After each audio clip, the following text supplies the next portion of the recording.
Me parece muy interesante de lo que vas a charlar en el día de hoy.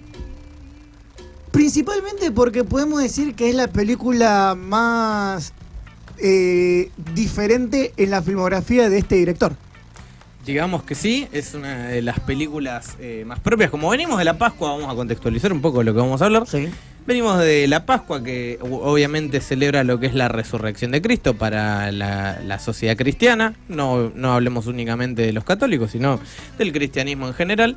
Y hubo una película hace mucho tiempo, por los 80, que hizo mucho ruido, protagonizada por Willem Dafoe y dirigida por Martin Scorsese, que la película es La Última Tentación de Cristo.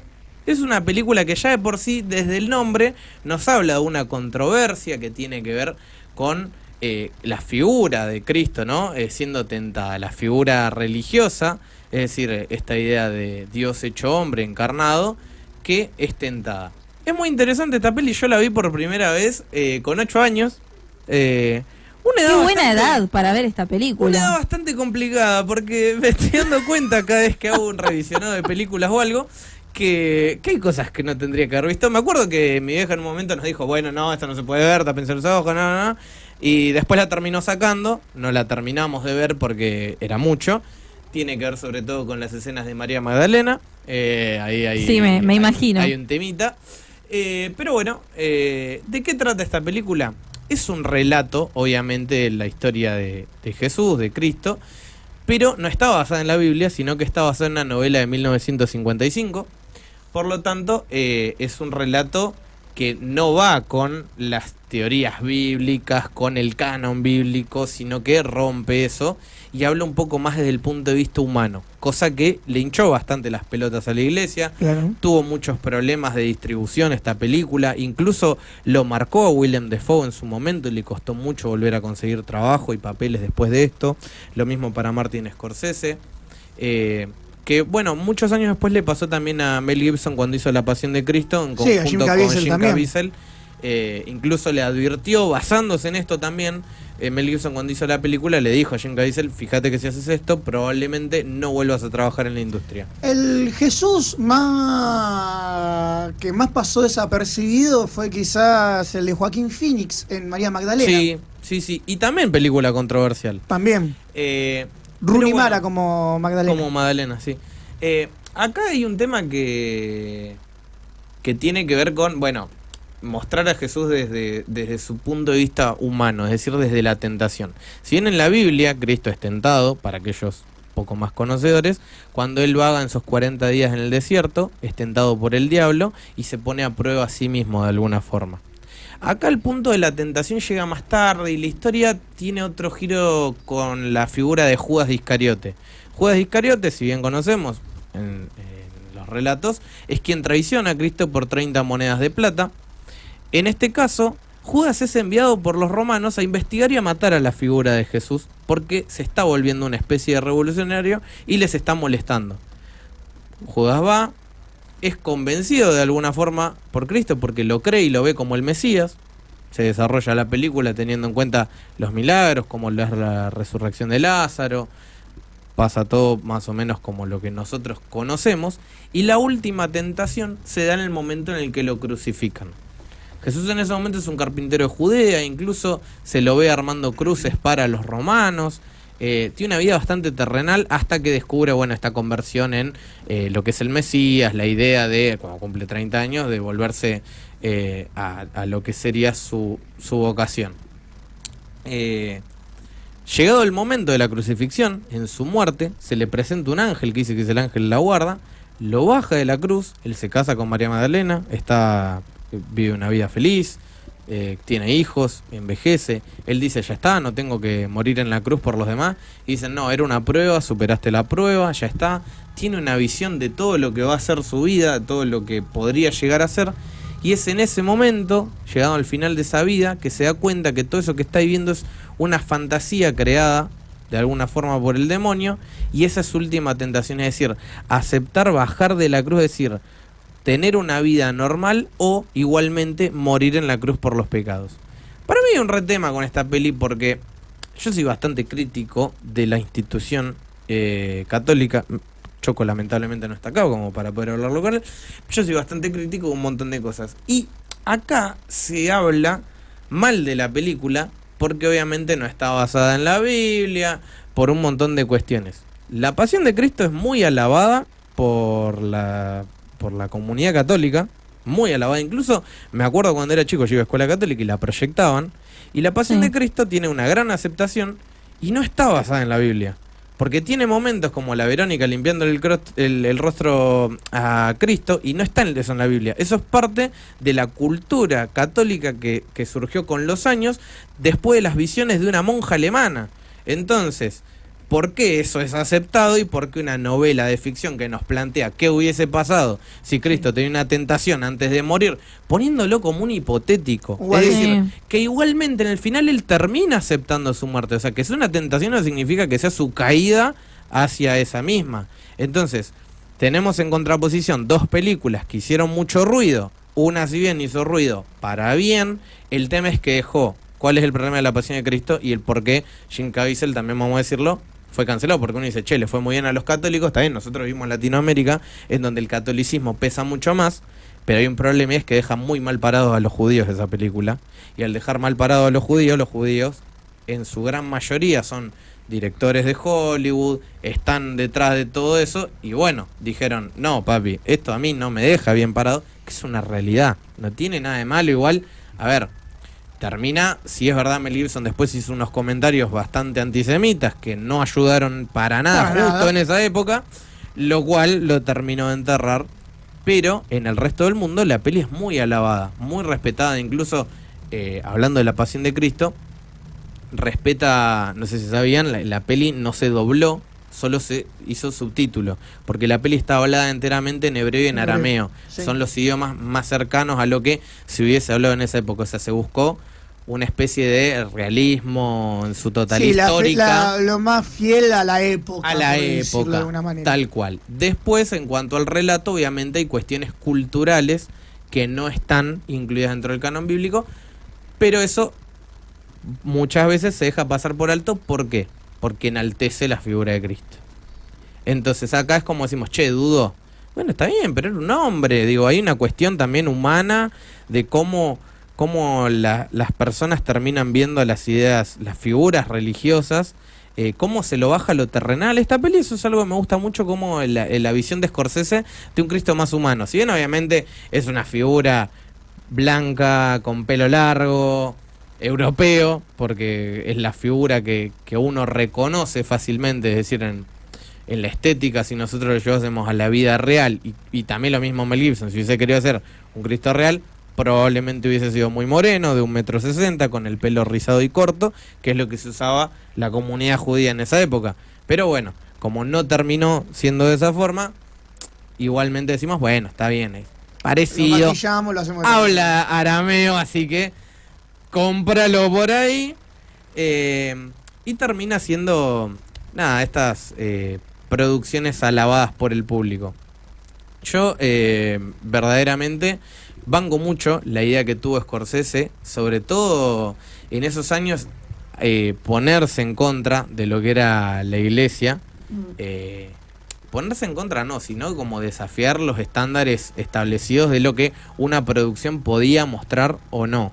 Ya después, años posteriores, bueno, terminan saliendo cosas como Jesucristo Superstar, pero creo que hay una base en esto, en decir, bueno, podemos contar otras historias, no obviamente apegarnos únicamente a lo establecido por la sociedad del momento, por las creencias del momento. Sí. Y no es una peli que es irrespetuosa para mí, sino que muestra más la vida de un hombre.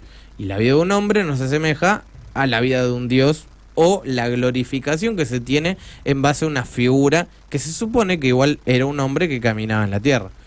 Yo creo que existe, viste, esta costumbre de ver películas en determinadas épocas del año. Hablábamos películas navideñas, películas de San Valentín, películas de Año Nuevo. Bueno, hay películas de Semana Santa.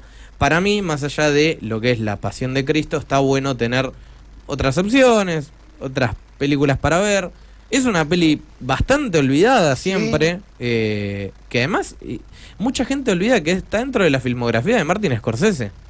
Uno dice Martin Scorsese, Taxi Driver. Sí, pero ¿y esta? ¿No seguramente hay un montón de gente que ni la conoce. Pero volvemos a esto de que... O que no sabe que es de él. Que dijimos, es lo más distinto que ha hecho Scorsese en su filmografía, porque incluso dentro de lo distinto, La Isla Siniestra, hay alguna cosita que voy a decir, bueno, esto puede ser de Scorsese tranquilamente, me cuesta entender lo que es Scorsese, pero veo sus cositas. Hay algo. Acá directamente decís, ¿esto lo hizo Scorsese? Wow. Sí, es muy raro de encontrarse. Algo muy interesante es que las escenas finales, cuando muere Cristo y se pone la pantalla medio como en un rojo raro, lo que pasó en realidad es que se veló el rollo durante la filmación y lo dejaron a propósito por una cuestión de que, bueno, quedaba bien con el final, con lo que era la muerte, esto. No saben el quilombo que fue el momento en el que salió esta película. Salieron personas a quejarse, que no podía ser, tuvo muchos problemas para ser proyectadas en los cines, tuvo muchos problemas años después cuando salió el VHS, tuvo muchísimos problemas de distribución y todo obviamente por una cuestión de fe. Yo creo que está muy bien la fe, está muy bien que la gente cree en algo, quieren estar dentro de instituciones, está bárbaro. También hay que respetar que, bueno, hay gente que esa no es su idea principal, no es su religión, pero no por eso va a ser algo como una cuestión adrede de faltar el respeto, sino hipotéticos y tocar temas que quizás son interesantes dentro de la antropología humana. Igual eligen también, porque estamos justo con la figura de Jesús, pero si nos basamos en adaptaciones bíblicas, podrían haber hecho tranquilamente quejarse de hecho quilombo, que no pasó y pasó completamente naturalizado. Lo que hizo Darren Aronofsky con Noé. Está basado en un cómic francés, muy bueno. Y lo que hizo Ridley Scott con Éxodo. Sí. Bueno, ¿ves? Éxodo es otra gran película de Pascua. ¿Por qué? Sí. Porque hay muchos que no saben que la Pascua en realidad inicialmente era judía. La Pascua lo que refleja es el cruce del pueblo judío, ¿sí? De la liberación del pueblo judío de Egipto. Eso es la Pascua, ¿sí? Después los cristianos lo reinterpretan con la resurrección de Cristo, que justo coincide con la Pascua judía, porque cuando Jesús lo crucifican, estaban celebrando la Pascua judía. Él por eso no están comiendo, cuando hace lo de la hostia, el pan, que sin levadura, es porque es una costumbre que viene de los judíos.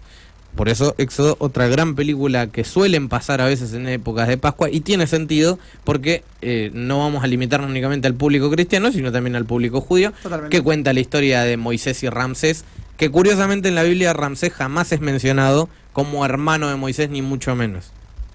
Tengo una pregunta. Sí. A mí el calendario del teléfono me marca cuando es la Pascua judía, que según varios días. Fue el 7, el 8 y el 9 de abril, que dice que es el último día del Pesaj, ¿puede ser? Sí. No sé si lo estoy pronunciando mal. Sí. Eso quería comentar que lo marca igualmente. Es después de la Pascua como nosotros lo conocemos, entiendo. Tienen varios días, realmente no estoy seguro del todo, sé que no es un único día tal cual, se celebran las Pascuas porque es en varios días, así como ellos, por ejemplo, tienen Hanukkah, que no es un único día, sino que son 7. Normalmente la numerología en el pueblo judío era muy importante, el 3 y el número 7. Número 3 y número 7 eran muy importantes.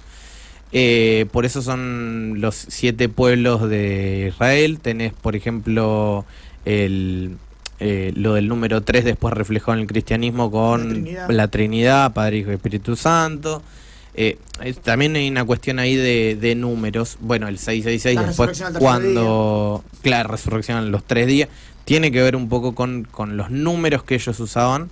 No, la verdad es que desconozco. Bueno, acá también bastante. La cuaresma no es que son 40 días también, o sea, también hay como cosas dentro de la religión católica. Son 50 días. Claro. Sí.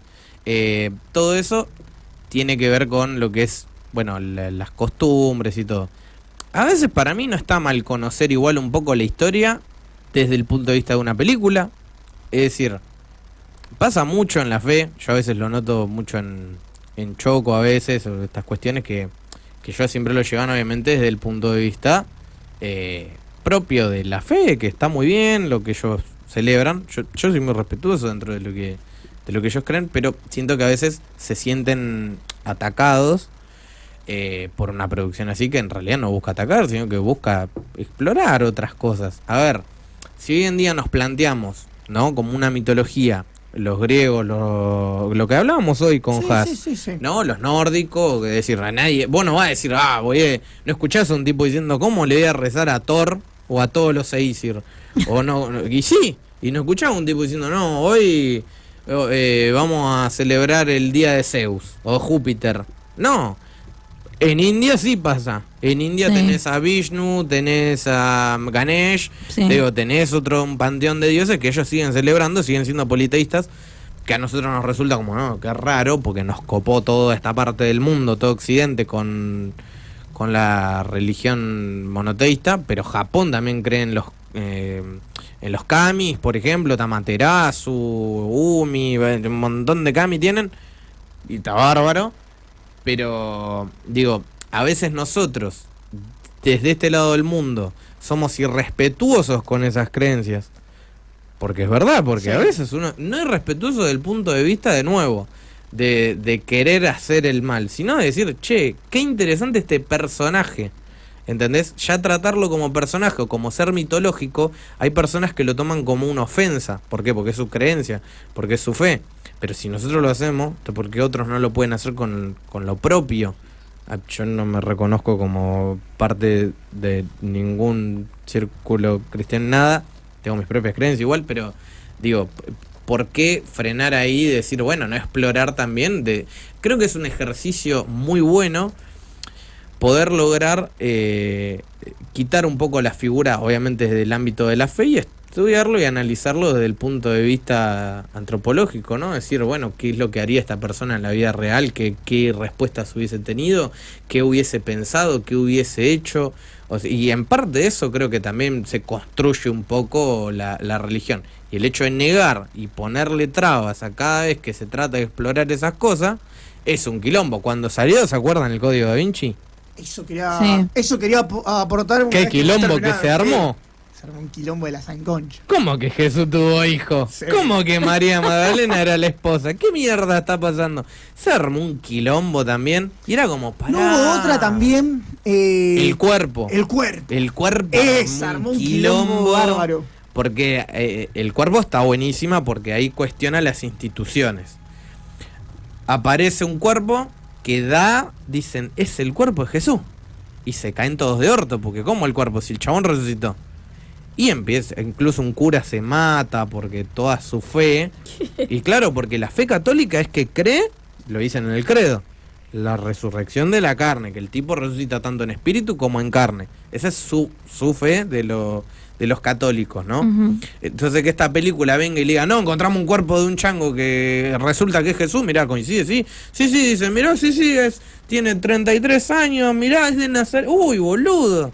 Y se arma un quilombo de la sanconcha y todo el quilombo que hay alrededor de con la cicatriz de los clavos. Era todo, ¿entendés? Y se arma un quilombo en quién tiene el cuerpo, ¿entendés? ¿Cómo lo van a usar? ¿Cómo van a decir esto al mundo? Porque también está eso, ¿no? La construcción que se forma en torno a la fe. A mí me gusta mucho Semana Santa porque salen... Y también a la figura del Mesías. Sí, ¿no? Y a las instituciones, a todo, bien. Creo, todo lo que está construido alrededor. A mí me gustan mucho estas pelis así, siempre de Semana Santa, siempre miro alguna de estas giladas que Anto siempre me empieza a joder y me dice que sos re evangélico, me empieza a decir... Te lo iba a decir, me ganaste de mano. Preferiste decirlo vos. Me dice eso. Pero bueno, qué sé yo. ¿Sabes qué pasa? Que ¿sos evangélico también? No, pero te empuja la presión de la tele. Porque vos pones la tele y están dando Éxodo, están dando La Pasión de Cristo. Y la ves, porque está buena la peli. A ver, no por nada, es la historia que más se ha repetido a lo largo de la humanidad. A ver. La Última Tentación de Cristo es la peli más Ciudad Magazine que vi en mi vida. O sea, siento que es de la película... que pasan todo el tiempo en Ciudad Magazine.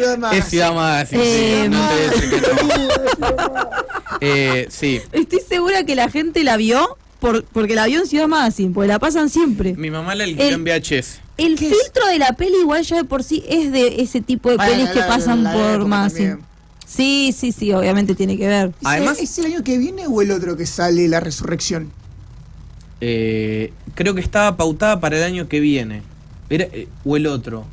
¿O se empezó? No, se empezó a filmar en agosto del 2025. Porque no se arrancó a filmar todavía. Si no te acordás que en el medio hubo cambio de Jesús, que no volvía a Caviezel. Ahora hay otro. No vuelve Caviezel como Jesús. Ya lo confirmó Mel Gibson. Que también la idea era medio dividirla en dos a la película. Después investigamos bien. Después investigamos bien. Sí. Pero bueno, yo me acuerdo algo de esta peli, para ir cerrando, que mi vieja en su momento la alquiló en el videoclub Le Class, que estaba ahí en Cerrito, que siempre cuento, y la alquiló con cierta, no vergüenza, pero como esto de, viste, de ocultarlo, como esto de... ¿Tu mamá? Sí, me acuerdo como que había, viste, esto de... Mirá la peli que va a ver. Yo creo que siempre tuve esta curiosidad. Medio cuando uno es pendejo y va a comprar su primera caja de forro. Algo así, no tan así, pero había una cuestión, viste, como de secretismo. Sí.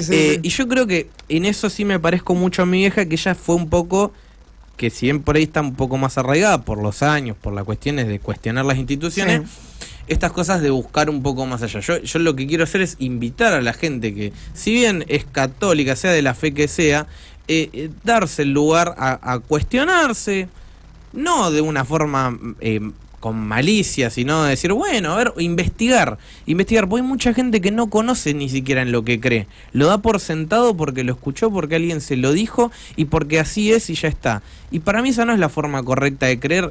No quiero meterme en quilombos ni que la gente se enoje, pero para mí hay una forma un poco mejor, que es la de, bueno, a ver, conocer otras cosas, ir más allá y después decir, bueno, no, mirá, me quedo con lo que estaba antes, estoy seguro, estoy bien, está bárbaro, pero permítanse salirse de la norma y lo que indican siempre las instituciones.